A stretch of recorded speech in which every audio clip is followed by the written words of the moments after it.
Canal Multimedia presenta El género en la cultura, con la maestra Alma Alonso Nájera, transmitiendo desde Avenida Universidad 2219, a un costado del séptimo continente, UNAM, donde se construye el futuro.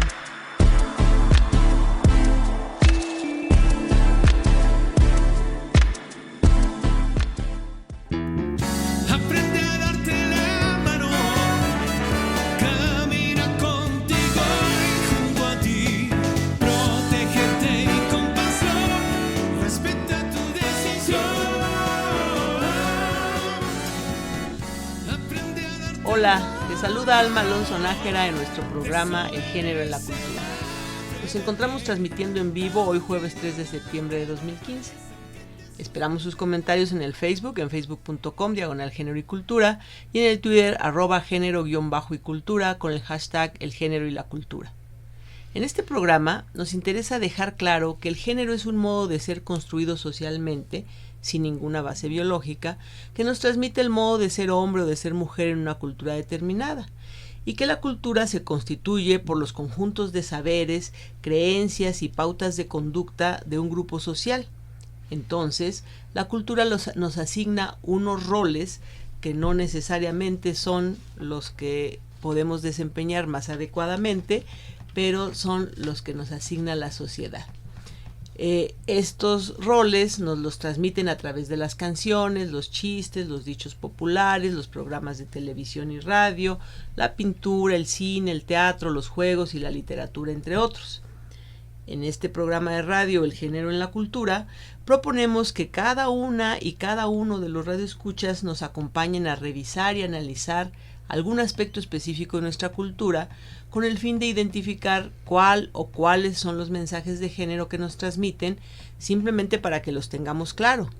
Y luego, si cada quien lo decide así, revise si en ese momento específico de su vida le conviene seguir actuando conforme a ese tipo de mensajes. En esta emisión que titulamos SIDA, contamos con la presencia de la doctora Blanca Rico Galindo, quien es médica cirujana y maestra en ciencias biomédicas en el área de inmunología por la UNAM, donde realizó investigación básica en inmunología durante 6 años. Formó parte del grupo que dio origen al Consejo Nacional de Prevención y Control del SIDA, CONASIDA, donde trabajó durante 14 años en distintos aspectos de la epidemia del VIH-SIDA. Ahí inició su formación en el campo de las políticas públicas y su experiencia en los vínculos entre salud y derechos sexuales y reproductivos, sexualidad, salud y género, y salud y derechos humanos. Actualmente se desempeña y también se empeña en la Fundación Mexicana para la Salud, de cariño FunSalud, como coordinadora de fomento a la inversión social, y fue coordinadora de la unidad de gestión del proyecto de VIH-Sida del país, financiado por el Fondo Mundial de Lucha contra el SIDA, la tuberculosis y la malaria en 2013 y 2014. Fue directora general del programa Mujer y Salud en la Secretaría de Salud, que después se transformó en el Centro Nacional de Equidad de Género y Salud Reproductiva de la Secretaría de Salud. Ha ocupado puestos de dirección y coordinación en diversas organizaciones de la sociedad civil, donde también ha sido consultora. Fue presidenta del Consejo Directivo y la Asamblea de Socios de Fundar de diciembre de 2008 a diciembre de 2013. Ha publicado en revistas científicas artículos sobre inmunología, sobre la epidemia del VIH-Sida, y es coautora de algunos libros sobre el mismo tema y sobre sexualidad, salud reproductiva y género y salud. Sobre la misma temática fue coautora de los libros de texto gratuito de Ciencias Naturales de la Secretaría de Educación Pública de tercero, cuarto, quinto y sexto de primaria de 1994 a 2006. Y está hoy con nosotros para aclarar muchos mitos acerca del VIH-Sida. ¿Cómo estás, Blanca? Muy bien, muchas gracias, Alma. Gracias por la invitación. Pues es un gusto que hayas aceptado estar aquí con nosotros, porque yo creo que al auditorio le va a interesar mucho el tema. Comentábamos antes de iniciar el programa que a veces parece que sabemos mucho, porque es un tema muy común, se comenta en muchos lados, pero parece que hay muchas cosas que no sabemos en realidad, ¿no? Sí, efectivamente, yo creo que es un tema que cuando empezó, es una enfermedad en realidad bastante nueva. Seguramente la mayor parte de los y las radioescuchas que tenemos hoy ya nacieron con la epidemia de SIDA claramente instalada. ¿Es de los 80s? Empezó en el país, en México, en el 83. Sí. Del 83 son los primeros casos. Así que... Okay. Muchos de nuestras radioescuchas, los estudiantes de la Facultad de Derecho no habían nacido. No habían nacido todavía. Entonces, al principio sí hubo muchísima información, todo el mundo hablaba del tema, etcétera, pero como que ya se ha vuelto, digamos, llegó para quedarse, ya no hay tantas campañas, y aunque en teoría está en los programas educativos y todo el mundo debería de tener bastante conocimiento sobre el tema, lo cierto es que no lo tienen. Muchos de los jóvenes es un tema pues que no lo tienen muy presente, que lo tienen medio olvidado. Creo que también eso se debe a que al principio era una enfermedad mortal siempre.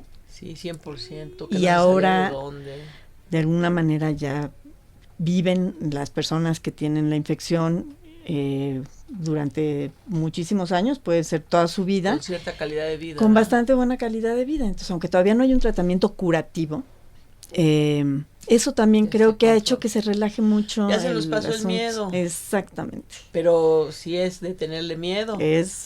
¿Y qué te parece si para empezar, cuál es la diferencia entre SIDA y el VIH o virus de inmunodeficiencia adquirida? Bueno, eso realmente es curioso porque la mayor parte de la gente, incluso que trabaja en el tema, de pronto utiliza como sinónimo infección por VIH, SIDA y SIDA. Y la infección por VIH es la infección que se adquiere cuando el virus de la inmunodeficiencia humana, que es el causante de este padecimiento, entra en el organismo. Pero a diferencia de muchas enfermedades, pueden pasar muchos años sin que dé ninguna sintomatología. De tal manera que las personas tienen la infección, pero no están enfermas. ¿Y no las detectan si entonces, se hacen exámenes? Si no se hacen un examen, no saben que están infectadas. De hecho, ahorita si quieren luego vemos números de más o menos cuál es la estimación de cuántas personas no saben que tienen al virus infectando sus organismos y no lo saben.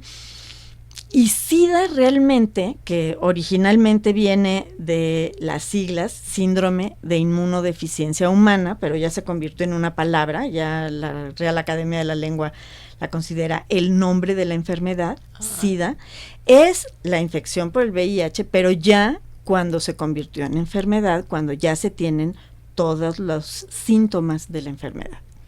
Ok. Cuando la persona tiene síntomas y se da cuenta, bueno, porque por los síntomas se da cuenta, entonces ya se considera que tiene SIDA. Bueno, se considera que tiene SIDA también, digamos, pero eso normalmente coincide con los síntomas, cuando las células a las que ataca el virus, que son curiosamente las células que tenemos para defendernos de las infecciones, las células del sistema inmunológico, bajan, que son además unas muy particulares, los linfocitos T, bajan a un cierto nivel. A partir de cierta cuenta de estos linfocitos, que ya son muy disminuidos, ya se considera que la persona tiene SIDA.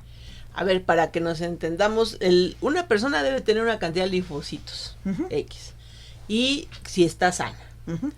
Cuando es atacada por el virus de inmunodeficiencia adquirida, humana, el humano, entonces puede ser que tenga el virus por muchos años, pero que no afecte su cantidad de linfocitos.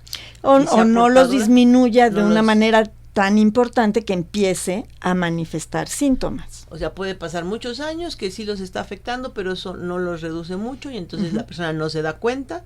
¿Es lo que llaman ser portadora? Es lo que llaman ser portadora o seropositivo, porque si se hace una prueba, ya salen, esta prueba sale positiva en el suero, y por eso se dice que es seropositiva, o sea, una prueba de sangre. Y ahí aparece. Ahí aparece. Y esa persona, aunque no sepa que tiene SIDA, puede estar contagiando a sus parejas sexuales. Ese es el principal problema en esta infección. Que la gente transmite el SIDA sin saberlo, porque no sabe que está infectada. Y entonces tiene relaciones sexuales y en esas relaciones sexuales se está transmitiéndole ese virus a las personas con las que tiene este contacto y de esa manera, pues la epidemia ha ido creciendo de manera muy importante. Pues sí, tremendo, porque ni siquiera lo pretenden, vamos, no es que que quieran hacerle daño a alguien contagiándolo, es no lo saben. Así es. De ahí la importancia que todas las relaciones sexuales sean con condón, porque no sabes si estás transmitiendo o si te están transmitiendo. Es correcto. Ok, y luego cuando ya una persona, ya sea ¿cuáles serían los síntomas, pregunto yo aquí, cuáles serían los síntomas que a una persona le darían a entender que tiene que irse a hacer un examen porque algo anda mal, en relación al SIDA, ¿no? Sí, yo creo que no hay que esperar a tener síntomas. Ah. O sea, porque ya para cuando se tienen síntomas, como decíamos antes, quiere decir que el número de linfocitos ya disminuyó de tal manera que ya está en una fase muy avanzada de la enfermedad. Ya no tienes defensas. Ya no tienes defensas, exactamente. Okay. De hecho, los síntomas normalmente son otras infecciones por microorganismos oportunistas, cánceres. El sistema inmunológico normalmente se encarga de que las células cancerosas que se están produciendo continuamente en todos nosotros, el organismo, el sistema inmunológico, las reconoce como extrañas y las destruye. Cuando ya no se tienen estas células en una cantidad adecuada, pues ya los tumores empiezan a proliferar mucho más fácilmente y muchos de los pacientes con SIDA lo que tienen justamente son cánceres. Ah, ya, porque son los que se fueron generando y no hubo quien los atacara a tiempo para que deshacerse de esas células. Exactamente. Muy bien. Bueno, muy bien el tener el conocimiento, muy mal el que exista la enfermedad. Entonces, por eso, realmente las personas que tienen relaciones sexuales sin condón, con varias parejas, deben de hacerse una prueba para saber si han adquirido o no la infección. Sobre todo ahora que hay tantas alternativas, porque ya decíamos que ahora hay tratamientos que permiten que una persona, aunque tenga el virus, pueda permanecer asintomático o sin síntomas durante muchísimos años, quizá toda su vida. Entonces, conviene que las personas sin duda sepan lo más pronto posible si han adquirido la infección. Si no la han adquirido, esto es una magnífica oportunidad para que utilicen condón y no se vayan a infectar. A ver, entonces pensemos, una persona que es joven, un estudiante de nuestra facultad, que no ha tenido relaciones sexuales, no tiene ningún caso que se vaya a hacer esta prueba, ¿o sí? No, si no ha tenido relaciones sexuales, definitivamente no tiene caso. No pierdan su tiempo ni su dinero. Exactamente. Pero si sí han tenido relaciones sexuales sin condón, entonces vayan a hacerse la prueba. Así es. La verdad es que el condón, hay muchas parejas o personas a nivel individual.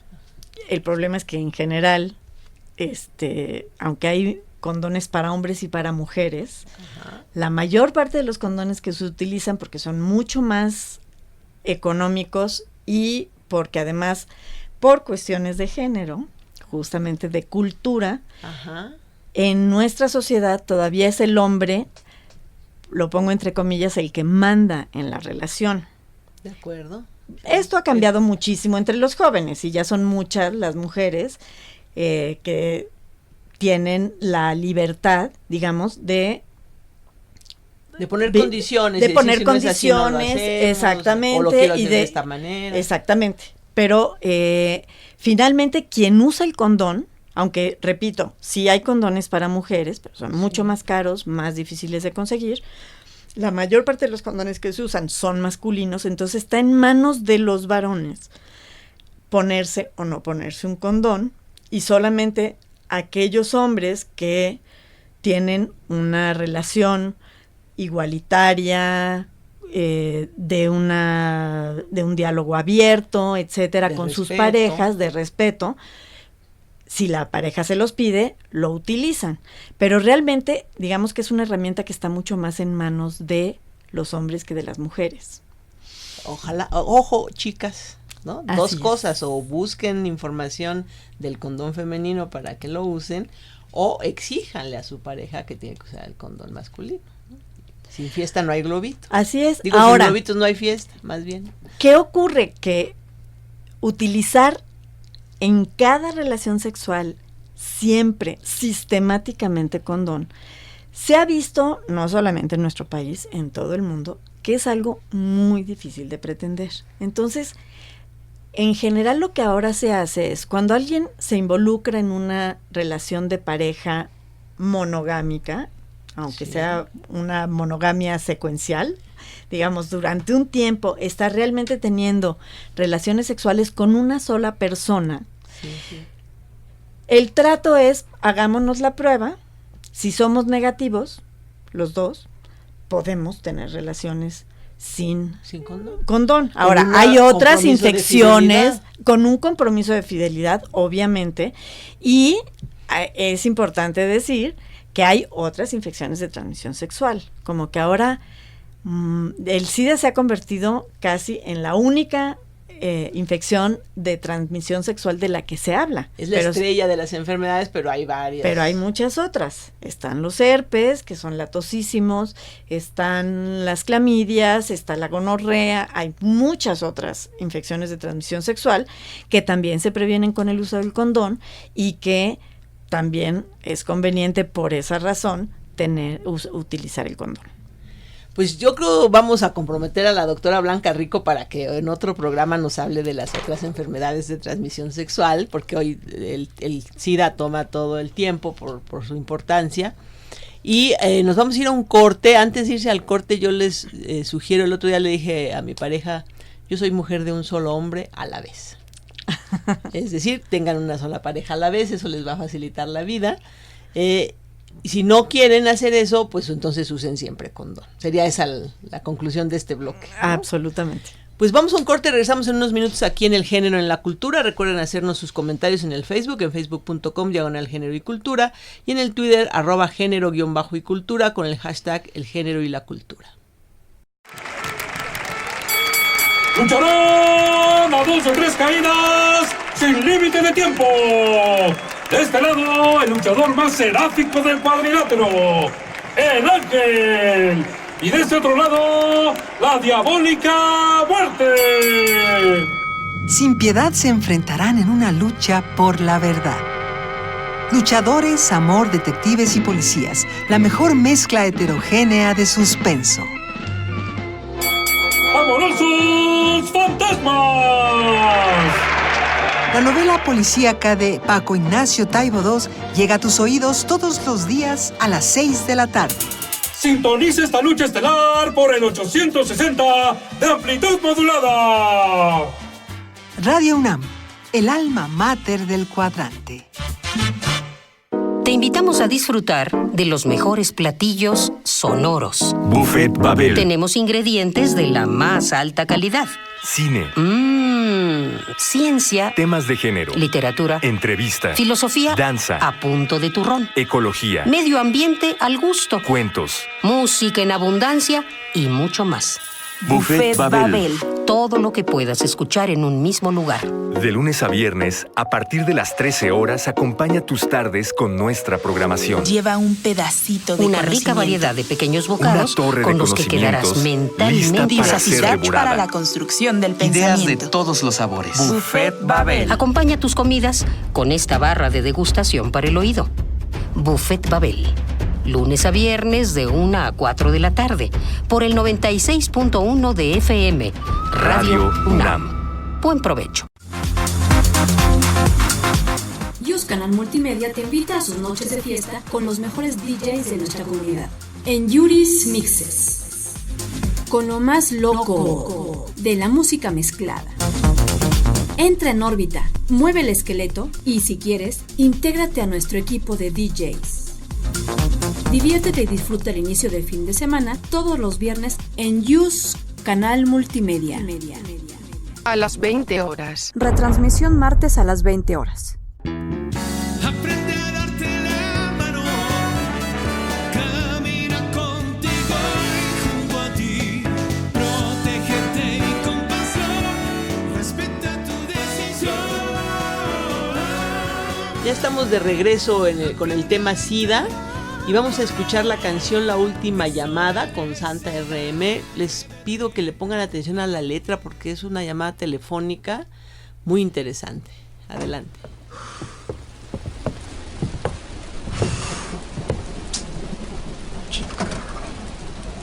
¿Qué voy a hacer?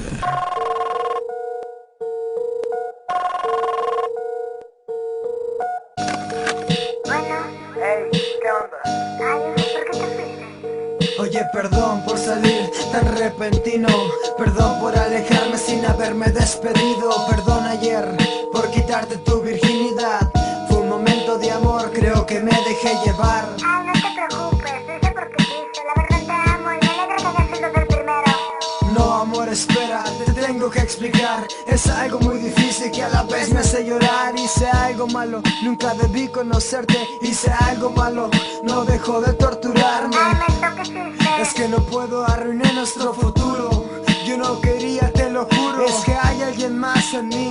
No te preocupes, no es otra mujer. Yo siempre te fui fiel a ti. Es algo peor, arruiné tu vida.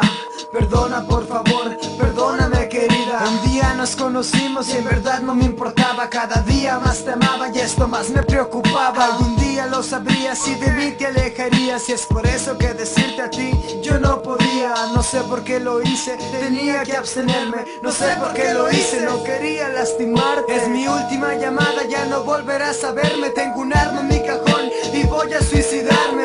Cuídate, espero que algún día me perdones. Cuídate mi amor y espero que no te enamores. Gracias te doy mi amor por este año. Te amé cada segundo, no sé por qué te hice daño. Yo me voy, pero tú te quedarás. Pero con lo que hice ayer jamás me olvidarás. Perdóname, perdóname amor mío. Perdóname, perdóname amor mío. Perdóname, perdóname querida. Perdón, bienvenida al mundo del SIDA.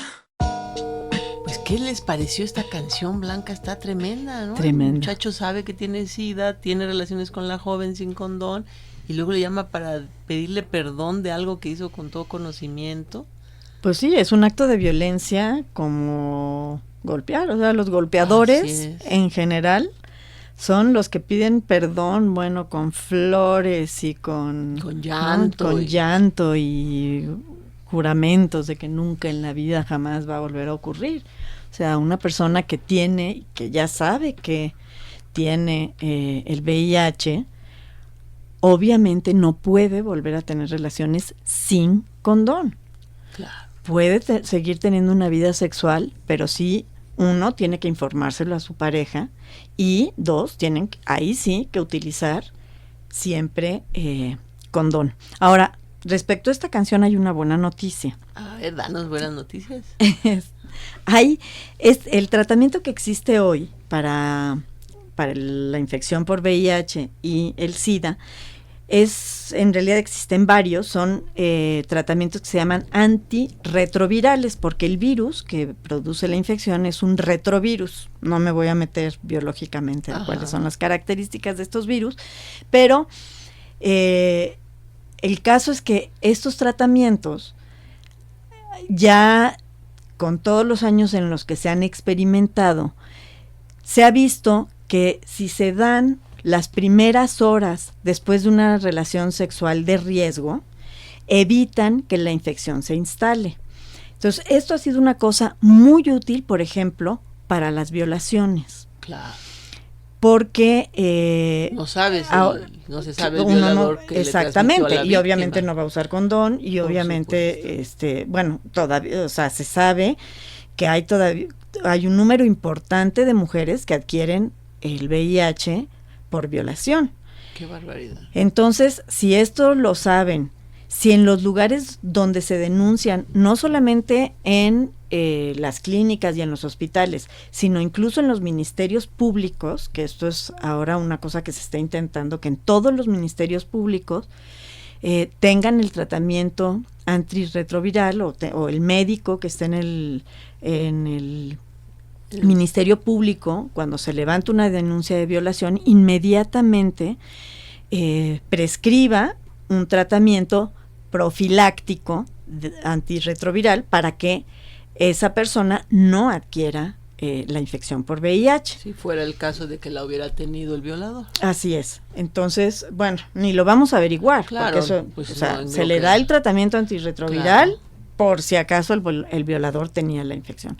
En este caso, esta chica que tiene la relación sexual con este hombre que ya se sabía infectado, pues inmediatamente tendría que acudir a buscar este tratamiento. Entonces, este es de las partes de información, digamos, que es muy importante que la gente conozca, claro, porque uno nunca sabe en qué momento lo puede requerir, ¿no? Es un poco como la píldora del día siguiente, ¿no? O sea, ante una violación es anticoncepción de emergencia y profilaxis para el VIH. Eso es, digamos, debería haber un protocolo que así lo exigiera. Sí, de hecho, el protocolo está, el asunto es que no necesariamente funciona en todos los casos, pero sí, esto existe y es muy eficiente. Excelente, porque se pueden dar. Entonces, el caso de que dices, ya bueno, una noche de copas, una noche loca, tuve relaciones y no sé ni quién era ni nada, y la tuvimos sin condón, recomendado que tomes tu tratamiento. Así es. O peor, caso grave de alguien, una mujer que haya sido violada, pues también tiene que tomar el tratamiento, ¿no? Sí, y aquí yo quisiera decir que es, desafortunadamente, entre la población joven, que es la mayoría que supongo que nos está escuchando, este tipo de información, que es muy importante darla, a veces es contraproducente, porque los jóvenes en general sienten que son invulnerables, que a ellos no les va a pasar nada, y cuando tienen esta información dicen, bueno, y total, si llega a pasar algo, bueno, existe una opción, ¿no? Y esto, por ejemplo, ha pasado mucho con la anticoncepción de emergencia. Las chicas que pues tienen relaciones sexuales, no se quieren embarazar, pero no se están cuidando, y entonces utilizan la anticoncepción de emergencia, lo cual está perfectamente bien, pero después, a las 2 semanas, resulta que otra vez vuelven a tener una relación sexual sin protección, y después otra vez, y entonces empiezan a utilizar la anticoncepción de emergencia casi como método anticonceptivo. Que no es el caso. Que puede tener consecuencias porque son dosis hormonales muy altas. Les puede afectar la salud. Les puede afectar a la larga la salud. Entonces, sí hay que tener presente que se llama anticoncepción de emergencia. Porque es para un caso. Es para un extraño, caso, no para estarla utilizando ya casi de manera regular. Ajá. Mejor acudan con su ginecólogo o ginecóloga que les dé un tratamiento, además que esté adecuado a sus características personales. Hay a quien no le funcionan las pastillas, hay a quien no le funciona el DIU, etcétera, y hay ¿no? mil y opciones. Hay muchas opciones. Entonces, exactamente. Y adicionalmente ya tienen que su pareja use condón, yo insisto. Sí, así es. Adicional a lo que ustedes estén haciendo, sí exijan el condón. ¿Cómo vamos a pensar ahora una persona, ya esta joven de la canción, dice, pues me enteré demasiado tarde, ya no pude tener el tratamiento profiláctico? ¿Qué es lo que va a empezar a sentir o cómo va a darse ¿Qué sigue? cuenta? Bueno, primero, no necesariamente con un solo contacto sexual va a haber transmisión. Qué bueno. Eso ocurre, digamos, en todas las infecciones. Depende mucho de las características de la persona, de la integridad, por ejemplo, que tenía en su mucosa vaginal, del momento del ciclo menstrual en el que estaba. O sea, hay muchos factores de los cuales depende que el virus realmente penetre, infecte o no. También del conteo de partículas virales que estuvieran en el semen de la persona con la que tuvo relaciones. Entonces, no es que ya porque tuvo relaciones con alguien que efectivamente estaba infectado, ya es 100% seguro que va a adquirir la infección. Ahí lo que habría que hacer es, en primer lugar, tendría que hacerse la prueba después. O sea, si ya no tomó el tratamiento profiláctico, tiene que esperarse y hacerse la prueba. ¿Cuánto tiempo? Muchas veces la primoinfección, o sea, la infección cuando inicia, da una sintomatología muy general, común a prácticamente todas las infecciones, que son, que es fiebre, dolores de cabeza, malestar general. Casi todas las infecciones, ustedes piensen, digestivas, respiratorias, etcétera, coinciden en fiebre, dolor de cabeza, ataque al estado general. Y normalmente no se registra como un problema. Puedes decir algo me cayó mal en la comida o me quiere dar gripa, una cosa así, no te das cuenta. Y pasa. Y van a pasar muchos meses, en ocasiones hasta años, en que pueda haber alguna manifestación de SIDA ya, en caso de que la infección continúe. Pero si esta chica se hiciera la prueba a los 2 meses, que más o menos es la ventana, digamos, en que ya el organismo empieza a elaborar los anticuerpos contra el virus y ya son detectables en la prueba, entonces ya sabría si sí fue infectada o no fue infectada. Si sí fue infectada, entonces estaría sabiéndolo en un momento ideal, porque es exactamente al inicio de la infección, no de la enfermedad. O sea, esa persona no tiene SIDA. O sea, no está enferma, nada más la infectaron. Está infectada por el VIH. Entonces, ahora se recomienda que se estén en observación durante un tiempo y después que empiecen a tomar tratamiento antirretroviral, dependiendo en esta observación de si efectivamente sus linfocitos empiezan a disminuir. Son unos linfocitos especiales que se llaman CD4.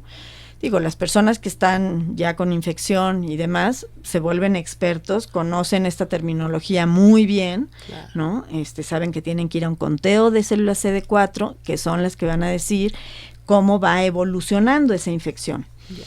Y entonces, dependiendo de eso, se recomienda el tratamiento antirretroviral. Y, digamos, otra buena noticia en relación a este padecimiento es que ahora lo que se sabe es que las personas pueden llegar a convertirse en personas con lo que llamamos una carga viral negativa. Es decir, que ya no se detectan virus en sus secreciones, en la sangre, etcétera. O sea, ya no hay partículas virales libres. Y lo que se sabe es que estas personas ya no transmiten el virus. Entonces, mientras están en tratamiento, aunque sí tienen la infección, el tratamiento hace que no se liberen las partículas virales, que son las que infectan, al torrente sanguíneo, al semen, a los líquidos, a los fluidos vaginales, etcétera, y entonces estas personas no sean transmisoras del virus.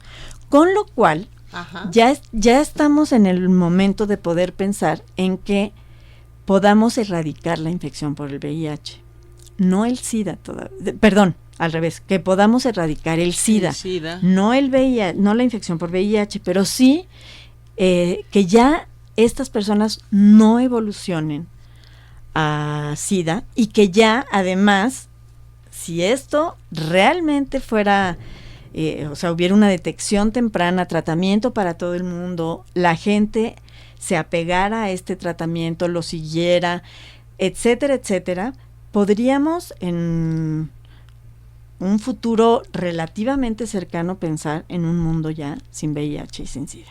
Eso sería una maravilla. Sí, estamos muy lejos de eso. Todavía, estamos hablando de que estamos todavía para 2014 en un mundo donde se han diagnosticado cerca de 40 millones de personas. En todo el mundo. En todo el mundo, con VIH.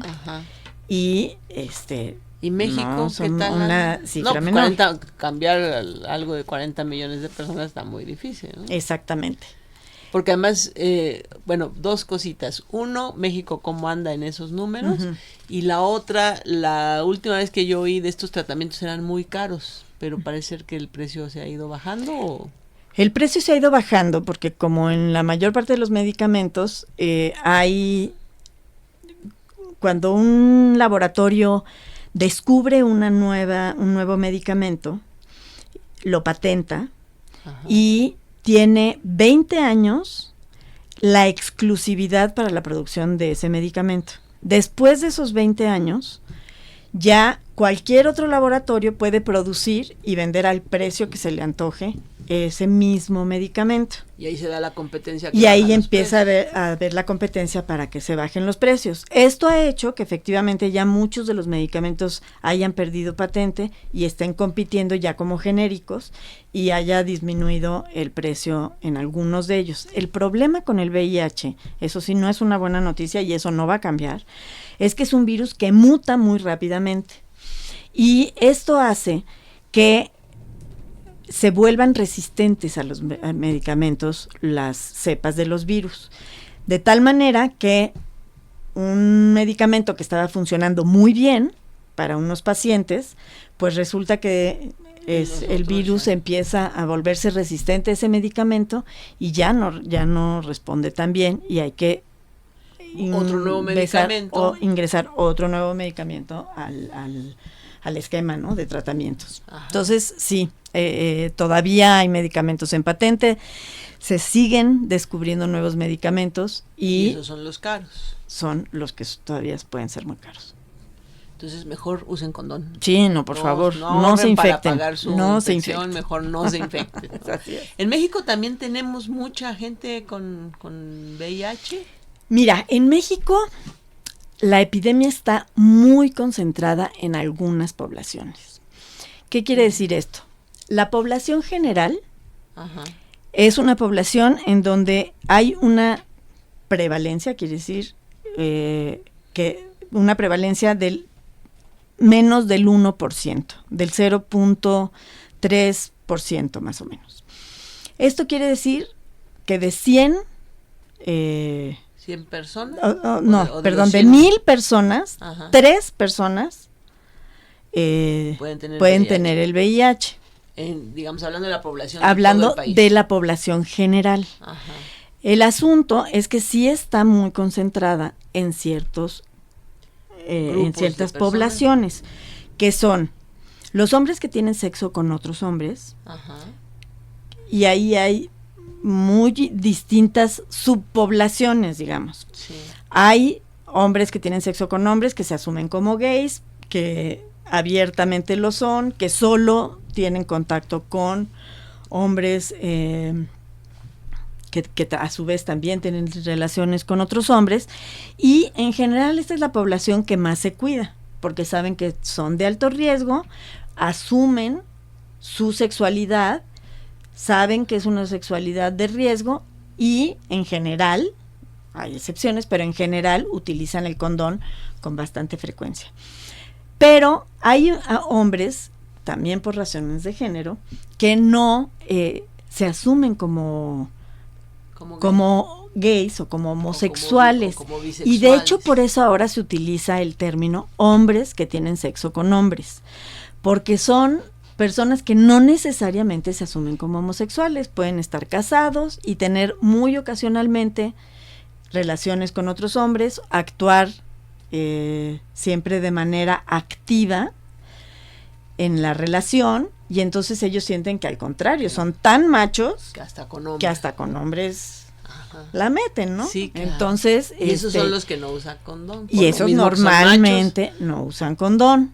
Entonces, digamos que dentro de la población de hombres que tienen sexo con hombres hay muchas diferencias en términos de riesgo.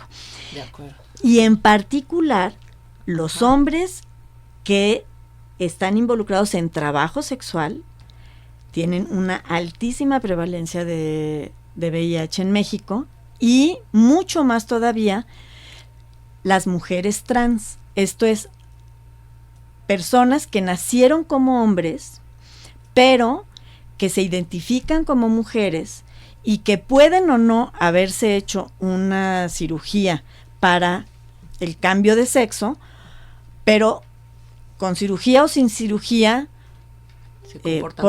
por hormonas o de mil otras maneras, y además por la conducta de género, se identifican como mujeres, y muchas son muy discriminadas en nuestro medio, y muchas veces no tienen muchas opciones laborales y se dedican al trabajo sexual. Estas mujeres transexuales son las más vulnerables y donde más alta es la prevalencia de VIH en México.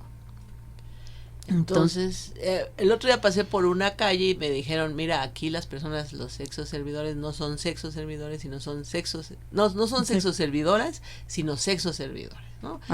Tú las ves, a mí me pareció que eran mujeres, claro, no nos quedamos a verlas al pasar en el auto, pero entonces esa sería la población que tiene mayor riesgo. Esa población tiene mayor riesgo y de hecho tiene mucha más alta prevalencia. Entre esa población podríamos comparar la prevalencia de la infección con la que hay en África, hasta de 20%. Con esa idea terrorífica los dejamos y las dejamos para que reflexionen. Vamos a un corte y regresamos en unos minutos aquí en El Género en la Cultura.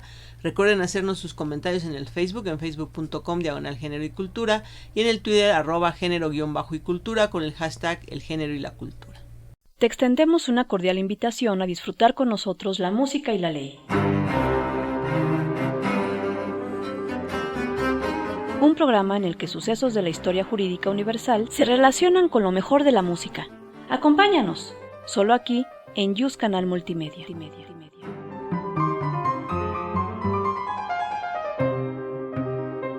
Miércoles 12 horas. Retransmisión jueves 20 horas. Iremos todos caminando por el aire. Una de las mayores pérdidas de la cultura mexicana durante 2015 recibe un justo homenaje para revivir en tus oídos. Hugo Gutiérrez Vega, Los ríos que van a dar en la mar. Escucha la última lectura de poesía en voz del maestro, acompañada de los comentarios del escritor y editor Miguel Ángel Muñoz y del poeta Marco Antonio Campos. Escucha los 6 programas especiales que Radio UNAM ha preparado para honrar su memoria. Martes y jueves del 2 al 18 de febrero a las 14:15 horas por el 96.1 de FM. Y el 20 de febrero, aniversario del natalicio de Hugo Gutiérrez Vega, escucha todos los programas a lo largo de nuestra transmisión por frecuencia modulada y el 860 de AM. Radio UNAM.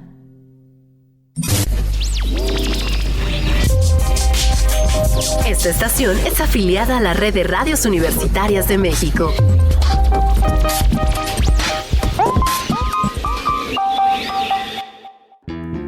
Aprende a darte la mano, camina contigo y junto a ti, protégete y con pasión, respeta tu decisión.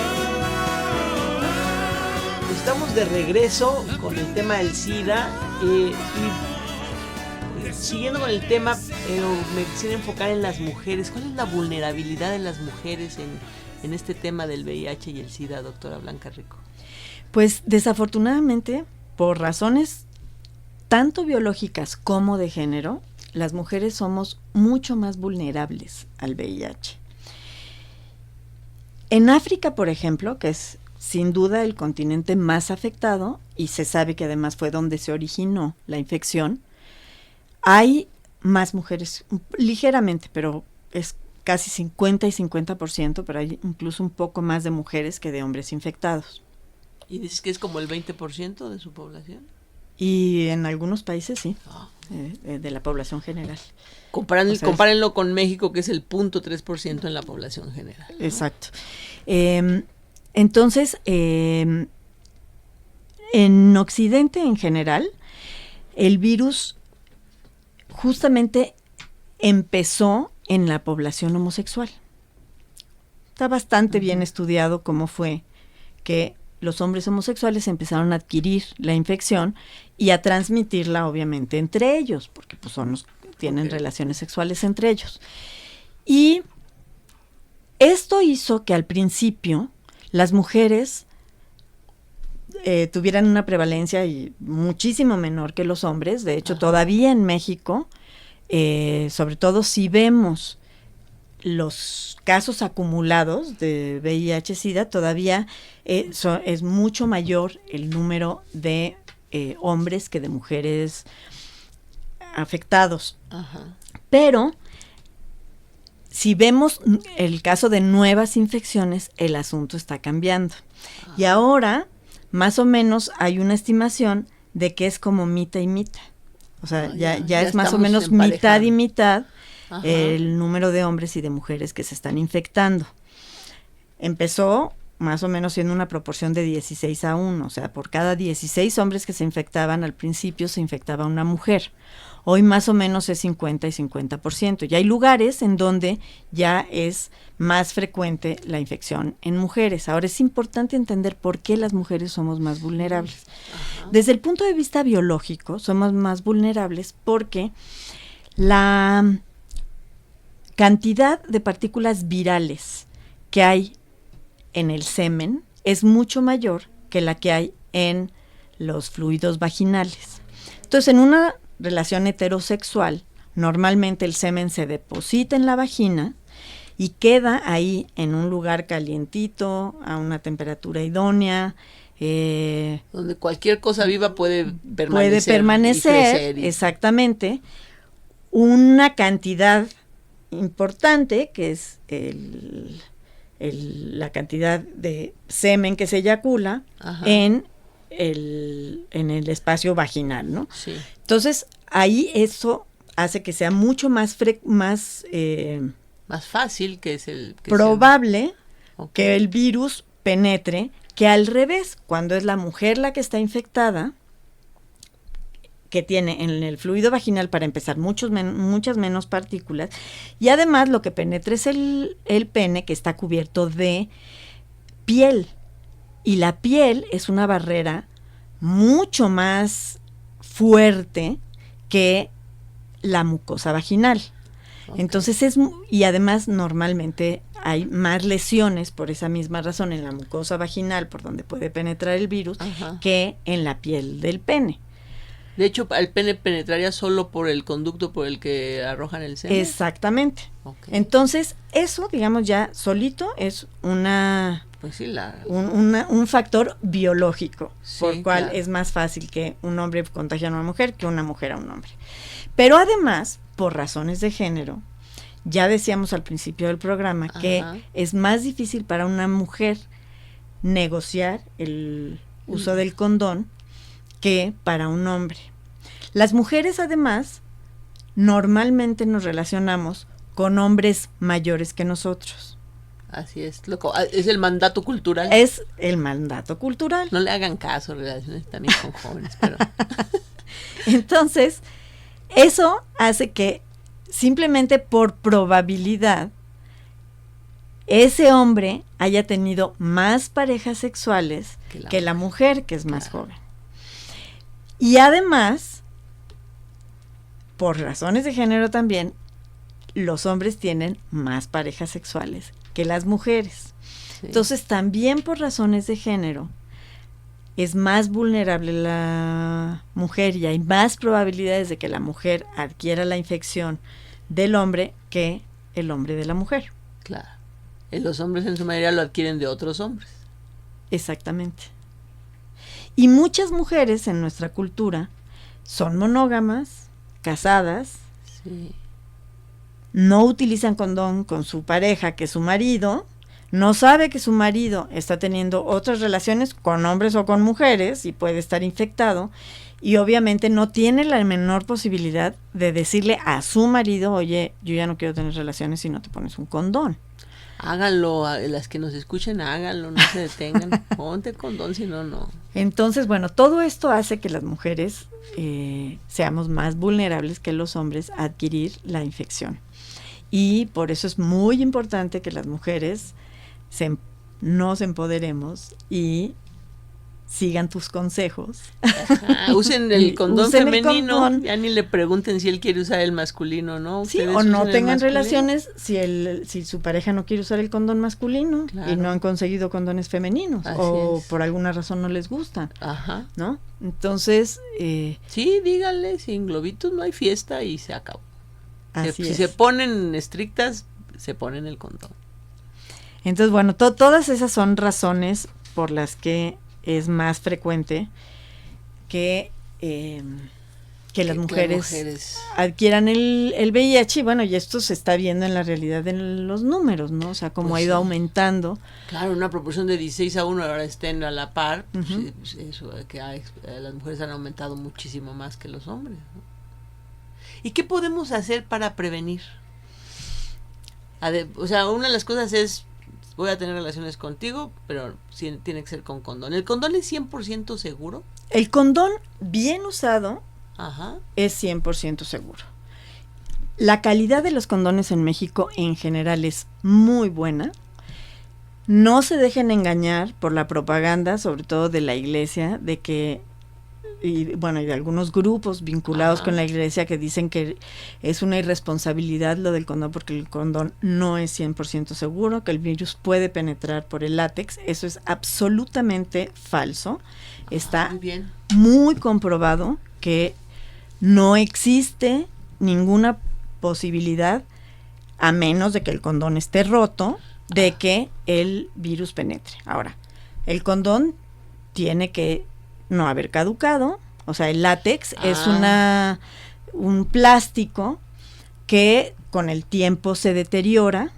El condón hay que utilizarlo siempre con lubricantes con base en agua, no en aceites.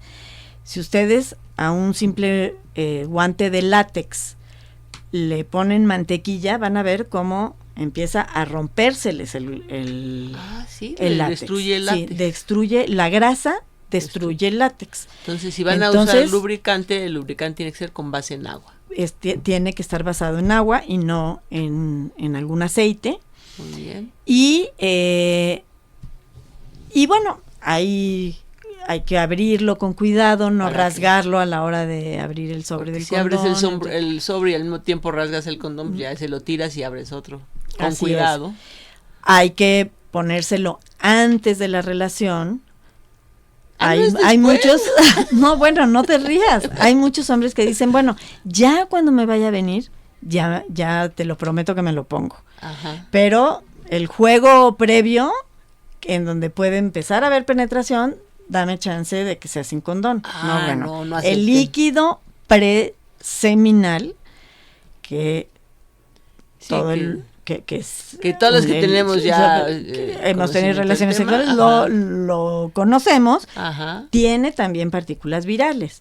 Entonces tiene que ponerse antes de la penetración, y una vez que se eyacula, tiene que, antes de perderse completamente la erección, cerrarse a la hora de sacar el pene del condón y cerrarlo perfectamente, porque a veces lo que pasa es que se quedan ahí, se pierde la erección y todo el semen que estaba en el condón se desparrama por todos lados y puede penetrar a la vagina, porque sigue junto a la pareja. Entonces, antes de que se pierda totalmente la erección, hay que quitarse el condón, amarrarlo y tirarlo. Ajá. Y no tirarlo en el excusado, porque se tapa. En el bote de basura. Ajá. Y y bueno, si se utiliza de esta manera y se utiliza siempre, es absolutamente seguro. 99% de seguridad. Sí. Perfecto, pues entonces esa es la manera de prevenir. Así es. Y no hay ningún método de prevención que tenga más del 99% de seguridad en el campo que ustedes me lo pongan. Porque eso también ha sido una discusión de qué irresponsabilidad. Bueno, y ese 0.1%, ¿cómo lo están recomendando? Sí. Es como para decir, bueno, entonces no usen métodos anticonceptivos, no usen cinturón de seguridad, no usen ustedes pónganme el ejemplo que quieran de cualquier medida preventiva. No hay ninguna medida preventiva que sea 100% segura. Pero el condón 99 es una maravilla. Tiene una seguridad que uno puede tener una vida sexual plena y con toda la seguridad de que no tiene por qué adquirir ninguna infección de transmisión sexual si lo usa correctamente. Ah, muy bien. ¿Y hay alguna página, tú sabes, el CONACYDA, por ejemplo, tiene alguna página donde la gente puede entrar y ver qué hacer con estas medidas de prevención? Muchísimas. El CONACYDA sin duda tiene bastantes materiales didácticos muy, muy buenos, pero hay muchas organizaciones civiles que tienen páginas con muy, muy buenos materiales. Está MEXFAM, están muchas organizaciones especializadas, por ejemplo, para hombres que tienen sexo con otros hombres. Está el colectivo Sol, está la red de personas que viven con VIH, está la red de mexicanos, en fin, si ustedes se meten en Google y ponen organizaciones civiles que trabajan en VIH en México, van a tener una lista con una enorme cantidad de opciones donde obtener información, materiales, consejos, lo que quieran. Que es muy importante, ¿no? Este programa la idea es dar una introducción más o menos del tema, pero si tienen otras dudas, bueno, pueden escribirnos al Facebook y ahí le pediríamos a la doctora Rico que nos ayudara para darles respuestas adecuadas si tienen más dudas. A veces el Facebook no quieren porque todo el mundo lo lee, pero entonces pueden entrar a alguna página como el CONACYDA, MEXFAM, etcétera, por si tienen algunas otras dudas y quieren aclararles. Sí, CONACYDA en realidad ya se llama actualmente CENSIDA. Ah, CENSIDA. CENSIDA, es Centro Nacional de Prevención del SIDA, CENSIDA. Ah, muy bien. CENSIDA es la página. Y entiendo que en casi todos los hospitales públicos tienen condones a disposición de la gente y los regalan. Sí, así es. En prácticamente todos los centros de salud y los hospitales pueden adquirir condones de manera gratuita. En muchas de las universidades también pueden también adquirir. tienen, efectivamente, los servicios médicos están ahí. Yo el otro día fui a un hospital, tenían una de estas copas gigantes donde se ponían las cajetillas de cerillos. Estaba llena de condones y nos explicaba o paletas, y nos decía, estamos constantemente poniendo condones, nunca vemos quién los toma, pero sí se va bajando y hay que ponerle más. Entonces les recomendamos, no es una cuestión de dinero, si no tienen el dinero, pueden ir a los hospitales públicos y obtenerlos gratis, pero sí úsenlos. Sí, pero además, bueno, si tienen dinero para echarse unas chelas, tienen dinero para comprarse unos condones. Exactamente. Así es, también esa es la otra cuestión. Además no son tan caros. No, por eso, no son realmente. No es realmente un producto carísimo, es pero barato. Los hay gratuitos también. Y los hay gratuitos, y hay páginas donde pueden aprender cómo se pone, cómo se quita, todo esto que nos acabas tú de comentar. La cuestión aquí es, hagan conciencia, ¿no? Lamentablemente ya se nos acabó el tiempo del programa. Blanca, ha sido muy interesante. Muchas gracias por haber estado con nosotros. No, al contrario, muchas gracias por invitarme. Y quedamos pendientes, vamos a tener otra fecha para las otras enfermedades de transmisión sexual, porque creo que es interesante para el público. Por lo pronto agradecemos el espléndido trabajo de nuestro productor Ezequiel Ramírez por hacer posible este programa. Mi nombre es Alma Alonso Nájera y les recuerdo que estoy atenta a sus comentarios en el Facebook, en facebook.com/género y cultura, y en el Twitter @género_y cultura con el hashtag el género y la cultura. Este programa se transmite en vivo los jueves a las 5 de la tarde y se retransmite los martes a las 12 del día en Radio Yus Canal Multimedia, en www.derecho.unam.mx. Hasta entonces, las y los invito a que consideren la ventaja de usar condón siempre que tengan relaciones sexuales. Aprende